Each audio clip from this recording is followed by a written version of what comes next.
Welcome back. Last time we concluded our discussion of the fifth pillar of the Hajj, and now we're ready to address the question of whether jihad is a sixth pillar or within all the pillars. First of all, it's incorrect to translate jihad as holy war. Jihad comes from the root jahada, which means to exert effort or to struggle. And in Islam, the word is used as meaning exertion or struggle upon the path of God. It's therefore a religious term and has a hierarchy of meanings, as the readings pointed out. On the highest level, jihad is to fight our carnal soul, or everything that separates us inwardly from God.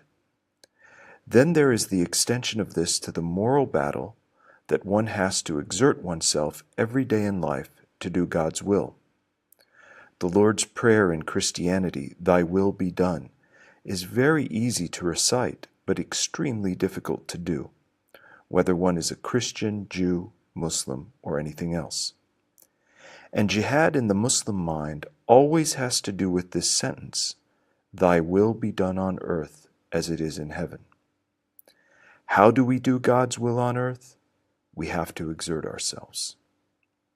The next step, as we become more externalized, is to exert ourselves to do good in society by building, let's say, housing for the poor. Former President Carter did this with Habitat for Humanity. He's not going to solve the problem of housing for the poor by himself, but he sets a very salutary example for the rest of us. This, in the Islamic world, would be a kind of social jihad. Now, all of these meanings of jihad are eclipsed today by the last meaning of jihad, which I want to turn to now, and that is actual physical effort in battle, struggle in the sense of war for the sake of God. Now, under what conditions can this be carried out? One is that if the borderlands of Islam are threatened, then it's the duty of Muslims to carry out jihad in this sense. Secondly, if Muslims are being slaughtered or killed somewhere. And thirdly, if within the Islamic world, Islam itself is being threatened. Therefore, not all jihad is war, since there's a hierarchy of levels of jihad which do not involve external combat. And not all war is jihad, since it must meet certain conditions which exclude unjust warfare.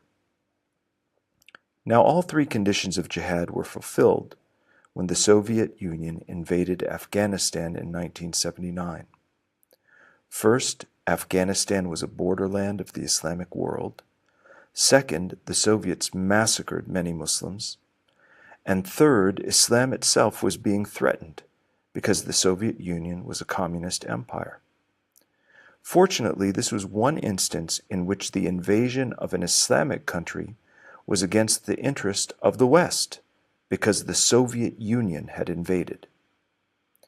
You may have seen Charlie Wilson's War, the wonderful movie on how Congressman Charlie Wilson lobbied the U.S. government to provide the Afghan mujahideen, or those who engaged in jihad, with Stinger missiles, which are light to carry and easy to use.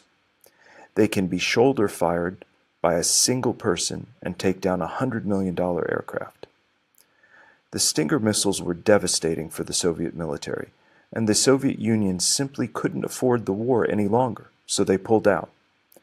Many scholars maintain this was even instrumental in the downfall of the Soviet Union.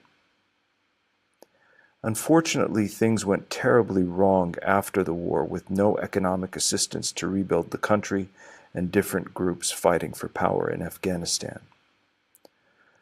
Although the fight against the Soviets was an authentic jihad, the 9/11 attacks obviously were not, because the terrorists murdered innocent American civilians.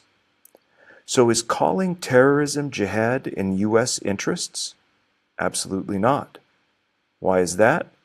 Because labeling terrorism as jihad validates terrorists' claims to legitimacy on one hand, and implies that the war against terrorism is a war against Islam on the other. It's the exact opposite of what we want to do. So what is the correct Qur'anic term for terrorism? It's irjaf, which is derived from the root rajafa, which means to quake, tremble, be in violent convulsions, or to shake. The Qur'an applies this root to earthquakes, the day of judgment, when the mountains will be like dust, and those who bring quaking to the hearts, namely terrorists. Terrorism can be in the form of actions or threats, and irjaf has the connotation of a cheap shot, connoting cowardice, deceit, and betrayal in Arabic. For example, the terrorists on 9/11 were promised safety and security when they entered the US, and they betrayed that trust.